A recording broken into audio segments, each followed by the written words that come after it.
Naka-tourist visa ka, hindi pa kayo kasal at wala ka pang balak magpakasal, pero gusto mong magstay ng matagal dito sa India, here's what you need to know. Hi everyone, I'm Kizzy and I'm a Filipina living here in India for almost 1 year na, and yes, just using my tourist visa. Basically, kapag naka-tourist visa ka lang, limited talaga ang allowed stay mo dito sa India. Mas okay talaga yung spouse or X1 visa kung balak mong magstay ng mas matagal. However, may mga ways naman kung paano i-maximize ang tourist visa sa tamang timing, tamang paggamit ng visa rules tulad ng ginawa ko. So, kailangan lang talaga na planado ang entries, exits, at overall travel schedule para masulit mo ang stay mo ng legal at walang problema. Meron tayong 1 month, 1 year, at 5-year visa tourist options. Pero para sa akin, ang pinaka-perfect talaga ay ang 1-year visa kasi ito ang may best balance ng flexibility at cost. Lalo na kung ngayong June mo yan i-apply, you will understand it later.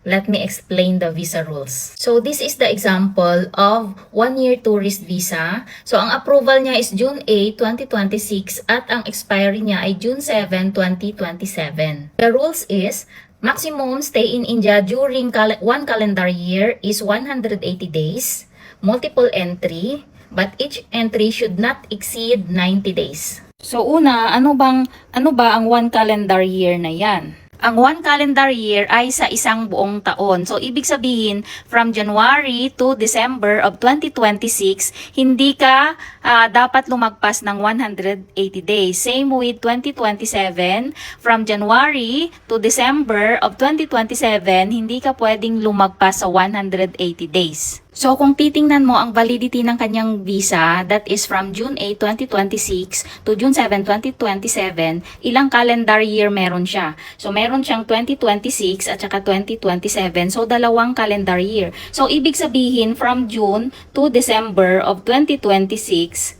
meron siyang 180 days. And from January to June of 2027, meron ulit siyang 180 days. So ngayon, i-explain ko naman ang 90 days per entry. So kunyari, na-approve yung visa mo ng June 20, let's say June 20. So papasok ka ngayon sa India ng July. Halimbawa, dumating ka dito ng July 4. So July, August, and September. So before ng ika-90th days mo, dapat mag-exit ka. No need na umuwi ng Pilipinas. Pwede kang mag-exit sa nearby countries like Sri Lanka, Nepal, or kung saan yung choice ninyo. So magstay ka doon ng 5 days, tapos magbalik ka ulit sa India ng October, November, at saka sa last week ng December, pwede ka ulit mag-exit para hindi ka lumagpas ng 90 days.